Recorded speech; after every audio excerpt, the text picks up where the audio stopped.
नमस्कार। आकाशवाणी से प्रस्तुत है समाचार प्रभात।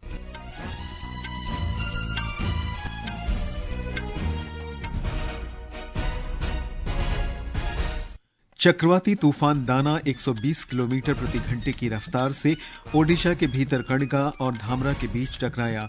ये कमजोर होते हुए उत्तरी ओडिशा तथा पश्चिम बंगाल के तटीय क्षेत्र की ओर बढ़ा।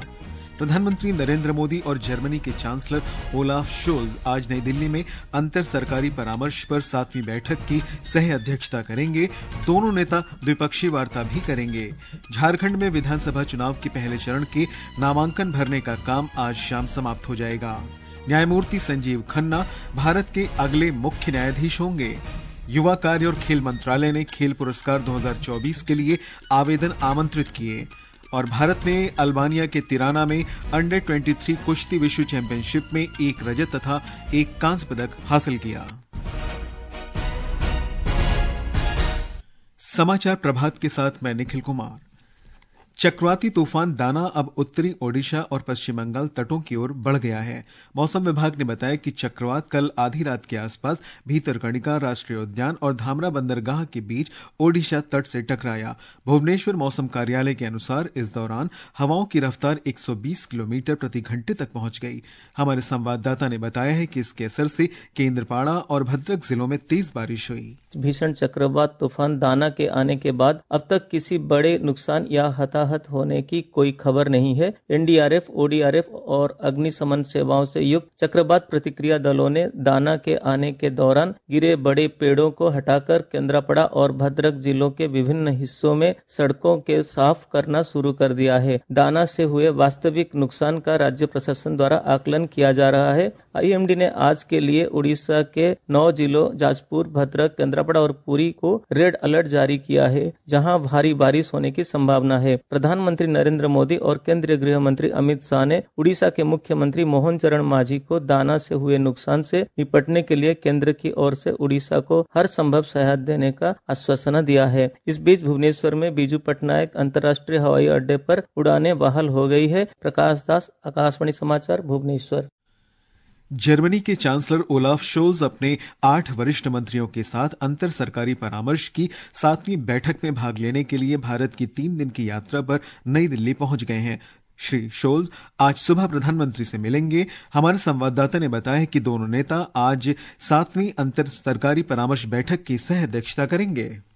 अंतर सरकारी परामर्श आईजीसी का प्रारूप 2011 में जारी किया गया था और यह मंत्रिमंडल स्तर पर सहयोग की व्यापक समीक्षा और जुड़ाव के लिए नए क्षेत्रों की पहचान की अनुमति देता है। भारत उन चुनिंदा देशों के समूह में से एक है जिनके साथ जर्मनी का ऐसा तंत्र है। दिल्ली में होने वाली इस 7वें आईजीसी में स्थिरता और हरित ऊर्जा क्षेत्र, गतिशीलता और नवाचार जैसे प्रमुख विषयों पर केंद्रित होगा। इसके अलावा नई और उभरती प्रौद्योगिकियों में सहयोग बढ़ाने की उम्मीद है। साथ ही रक्षा और सुरक्षा सहयोग के क्षेत्र में बढ़ावा देने पर चर्चा होने की संभावना है। सुपर्णा सैकिया के साथ दीपेंद्र कुमार, आकाशवाणी समाचार, दिल्ली।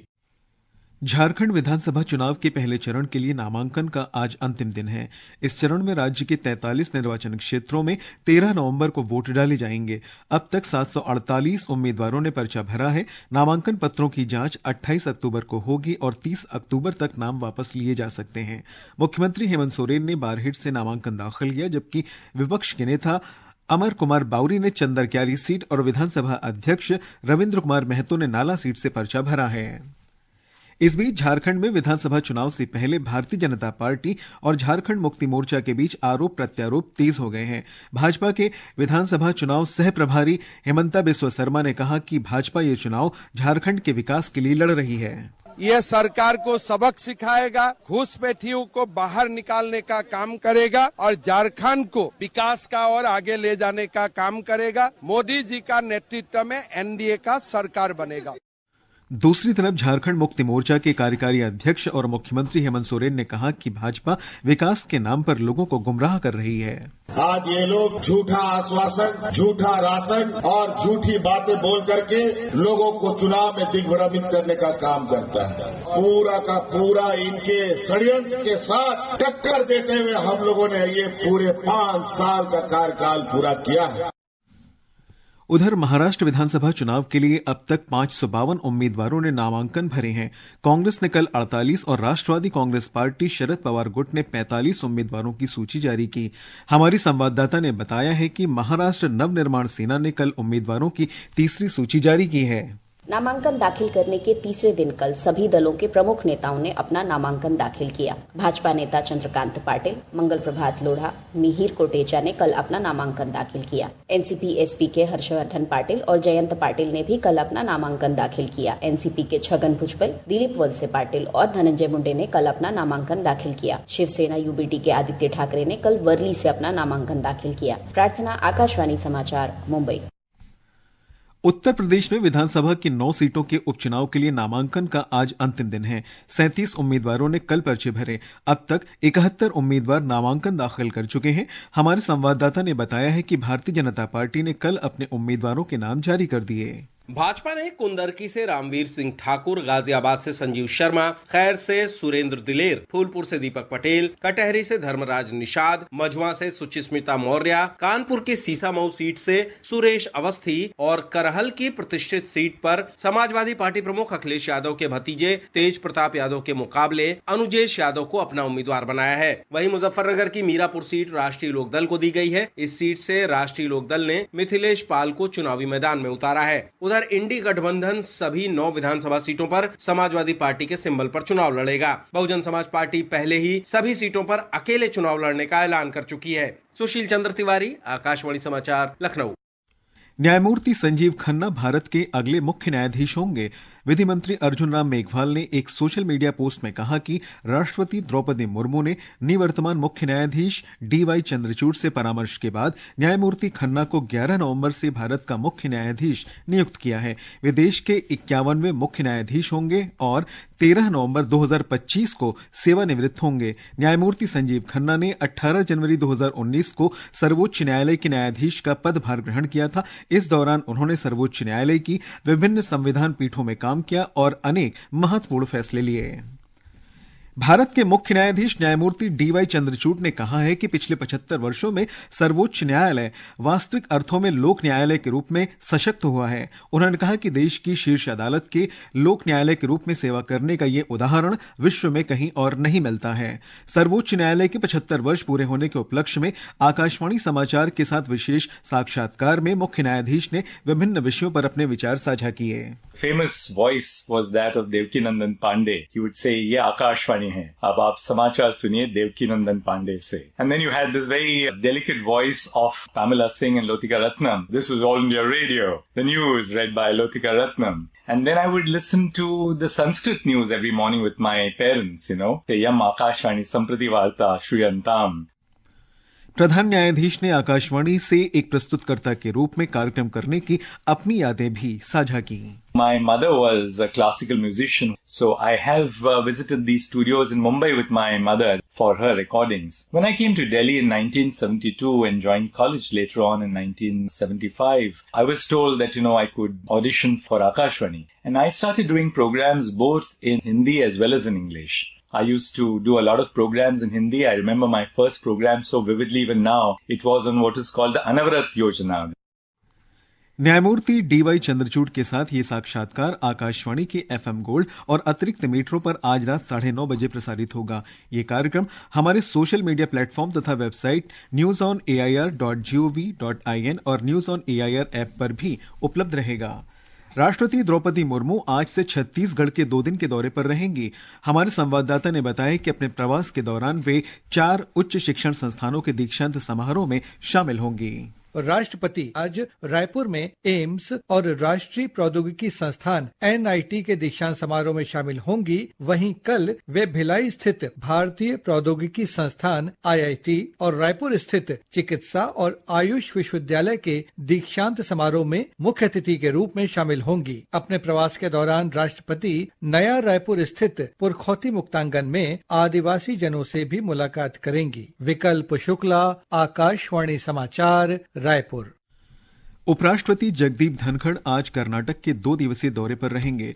अपने दौरे के पहले दिन श्री धनखड़ मांड्या के बीजीनगर में आदि चुनचनगिरी विश्वविद्यालय में छात्रों से बातचीत करेंगे। वे कर्नाटक के राजभवन भी जाएंगे। युवा कार्य और खेल मंत्रालय ने खेल पुरस्कार 2024 के लिए आवेदन आमंत्रित किए हैं। खेल में उत्कृष्ट प्रदर्शन को पुरस्कृत करने के लिए ये पुरस्कार हर साल दिए जाते हैं। मेजर ध्यानचंद खेल रत्न पुरस्कार किसी खिलाड़ी द्वारा खेल में शानदार प्रदर्शन के लिए दिया जाता है। अर्जुन पुरस्कार किसी खिलाड़ी को लगातार उत्कृष्ट खेल के लिए दिया जाता है। अर्जुन पुरस्कार लाइफ टाइम इस क्षेत्र में आजीवन योगदान के लिए दिया जाता है। द्रोणाचार्य पुरस्कार प्रतिष्ठित अंतर्राष्ट्रीय खेल आयोजनों में पदक विजेता तैयार करने वाले कोचों को प्रदान किया जाता है। पुरस्कार के लिए पात्र खिलाड़ी, कोच और संस्था के 14 नवंबर तक ऑनलाइन पोर्टल dbtys-sports.gov.in पर आवेदन जमा किए जा सकेंगे। केंद्रीय सूचना और प्रसारण राज्य मंत्री डॉक्टर एल मुरुगन आज मध्य प्रदेश के दौरे पर भोपाल पहुंचेंगे। इस एक दिवसीय दौरे में वे तमिल संगम सांस्कृतिक कार्यक्रम समेत कई कार्यक्रमों में शामिल होंगे। रेल मंत्रालय दीपावली और छठ पूजा के अवसर पर यात्रियों की सुविधा के लिए 7,000 विशेष रेलगाड़ियों का परिचालन कर रहा है। रेल मंत्री अश्विनी वैष्णव ने नई दिल्ली में बताया कि त्योहारों के मौसम में प्रतिदिन लगभग 2 लाख अतिरिक्त यात्री इन विशेष रेलगाड़ियों से सफर कर सकेंगे। उन्होंने कहा कि इस वर्ष विशेष रेलगाड़ियों की संख्या बढ़ाकर 7,000 कर दी गई है। पिछले वर्ष 4,500 विशेष रेलगाड़ियों का परिचालन हुआ था। भारत ने कल रात अल्बानिया के तिराना में अंडर 23 कुश्ती विश्व चैंपियनशिप 2024 में 1 रजत और 1 कांस्य पदक हासिल किया। भारत की अंजलि ने 59 किलोग्राम वर्ग में रजत पदक जीता। वे फाइनल में यूक्रेन की सोलेमिया विन्निक से हारने के बाद दूसरे स्थान पर रहीं। भारत की ओर से 68 किलोग्राम भार वर्ग में मोनिका ने चीन की शिंजे डू को हराकर कांस्य पदक जीता। इससे पहले कल विश्वचीत रामचंद्र मोरे ने पुरुषों के 55 किलोग्राम ग्रीको रोमन श्रेणी में एडम ओल्बाशेव को 14-10 से हराकर कांस्य पदक जीता था। भारत आज पुणे में न्यूजीलैंड के साथ दूसरे क्रिकेट टेस्ट मैच के दूसरे दिन अपनी पहली पारी में आगे खेलेगा। भारत ने कल 1 विकेट पर 16 रन बनाए थे। कप्तान रोहित शर्मा के जल्दी आउट हो जाने के बाद शुभमन गिल और यशस्वी जायसवाल ने पारी को संभाला था। ये समाचार हमारी वेबसाइट www.newsonair.gov.in और हमारे news on AIR mobile app पर भी उपलब्ध हैं। और अब समाचार पत्रों की सुर्खियों के साथ है मुकेश कुमार। धन्यवाद निखिल। अखबारों ने आज अलग अलग समाचारों को सुर्खी बनाया है।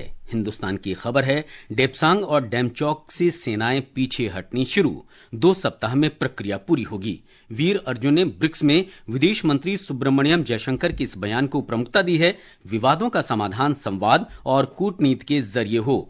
वहीं जनसत्ता ने विदेश मंत्री के हवाले से लिखा है, सहमति बनने पर ईमानदारी से पालन भी हो। अमर उजाला, दैनिक ट्रिब्यून और देशबंधु ने सेना के वाहन पर आतंकवादियों के हमले का समाचार दिया है। 2 जवानों सहित 4 की जान गई। दैनिक जागरण और पंजाब केसरी के अनुसार भारत से तनातनी के बीच कनाडा के प्रधानमंत्री जस्टिन ट्रूडो से उनकी ही पार्टी के सांसदों ने मांगा इस्तीफा। नवभारत टाइम्स की खबर है, भारतीय रेलवे इस साल दीपावली और छठ पूजा के लिए 7,000 विशेष रेलगाड़ियां चलाएगा। हर दिन 2 लाख अतिरिक्त यात्रियों को सुविधा मिलेगी। राजस्थान पत्रिका के कारोबार पन्ने की खबर है, अक्टूबर में विदेशी निवेशकों ने खूब की बिकवाली। संवत 2021 में थम सकती है मिड स्मॉल और माइक्रो कैप की रफ्तार। केरल के त्रिशूर में 75 करोड़ रुपए का 104 किलो सोना जब्त, राष्ट्रीय सहारा के बॉक्स में है। और अंत में मुख्य समाचार एक बार फिर।